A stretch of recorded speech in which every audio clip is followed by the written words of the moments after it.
Hello, कसे आहात? माझे नाव ज्योती. माझ्या ब्लॉगमध्ये तुमचं खूप खूप स्वागत. चला मग आज बनवू आपण शेंगदाण्याची चिक्की. बघू शकता तुम्ही कशी केली, मस्त मार्केटसारखीच. चला मग बनवू. शेंगदाण्याच्या चिक्कीला काही जास्त सामान वगैरे लागत नाही, काही सामग्री वगैरे लागत नाही.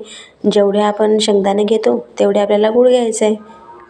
अगोदर आपण गुळाला खिसून घ्यायचा बारीक, जाड वगैरे ठेवायचं नाही, मग तो लवकर विरघळत नाही, वेळ लागतो आपल्या कढईमध्ये. त्याच्यामुळे मग त्याला बारीक खिसून घ्यायचा. आणि आपण 1 कप शेंगदाणे घेतले, 1 कप गूळ घ्यायचा.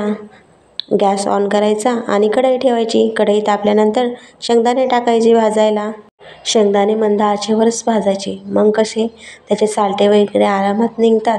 शेंगदाण्याचे सालटे काढायला आपल्याला त्रास जास्त होत नाही, लवकर निघून जातात आणि झटपट आपली चिक्की तयार होते. काही जास्त सामग्री पण लागत नाही, काहीच नाही. फक्त चुटकीभर सोडा लागतो, शेंगदाणे, गूळ आणि 2 चम्मच तूप. आता बघा आपले शेंगदाणे मंद आचेवर भाजले गेले. बघू शकता तुम्ही कशा प्रकारे मी भाजले. आणि थोडंसं दाबल्यानंतर लगेच आपले सालटे निघून जात आहे शेंगदाण्याचे. अशा प्रकारे भाजून घ्यायचे. आता चला मग आपण एका ताटामध्ये शेंगदाण्यांना काढून घेऊ. गॅस बंद करून टाकायचा. आता चला मग हातांना चांगले रफ करून सण्या सोडून आपण शेंगदाण्याचे सालटे वगैरे काढून घ्यायचे आणि त्यांना 2 भागामध्ये कन्वर्ट करायचे शेंगदाण्यांना, म्हणजे असे 2 कापा करायच्या. हे बघू शकता तुम्ही, मी वाटीने रफ करते त्यांना. चांगल्या प्रकारे आपले शेंगदाणे जे सालटे वगैरे निघून जातील. आपण फोत्रे चांगले पाखडून घ्यायचे. तुमच्या भाषेमध्ये तुम्ही काय म्हणता मला नाही माहिती, पण माझ्या भाषेमध्ये पाखडणेच म्हणता. हे बघू शकता तुम्ही, चांगल्या प्रकारे साफ करून घ्यायचे आपले शेंगदाणे आणि एका कपामध्ये काढून घ्यायचे. कसे मस्तपैकी साफसुथरे दिसत आहे ना आपले शेंगदाणे. चला मग गूळ पण रेडी आणि शेंगदाणे पण रेडी. चला मग आता ट्रे घ्यायचा, एक ट्रे किंवा ताट घ्यायचं. थोडंसं तूप लावून घ्यायचं. बनवण्याच्या अगोदरच तूप वगैरे लावून घ्यायचं, सगळं सेट करून ठेवून द्यायचं. चला मग गॅस ऑन करायचा. कढई ठेवून द्यायची गॅसवर. तापल्यानंतर 1 चम्मच तूप टाकायचे. अगोदरच टाकायचे तूप, मग कढईला आपला पाक वगैरे लागत नाही आणि आपला गूळ चांगल्या प्रकारे मेल्ट होतो. पाकाला सतत हलवत राहायचे, खाली वगैरे लागू नये म्हणून. अगोदर गॅस मोठा ठेवायचा, मग नंतर मीडियम आचेवर आपण सतत हलवत राहायचं. मंद आचेवरच आपला पाक होतो. काही जास्त घाबरायची वगैरे गरज नाही आहे. आपल्याला भीती वाटते की आपला पाक जास्त कडक वगैरे होऊन जाईल, त्यासाठी मंद आचेवरच ठेवायचे. आणि जेव्हा आपण चेक करतो तेव्हा आपला गॅस बंद करून टाकायचा. चेक केल्यानंतर डबल आपल्याला वाटलं की अजून होऊ द्यायचा आहे आपल्याला पाक, तर डबल आपण मंद आचेवरच ठेवायचं आणि सतत हलवत राहायचं. एका वाटीमध्ये पाणी घ्यायचं आणि सतत असं बघायचं.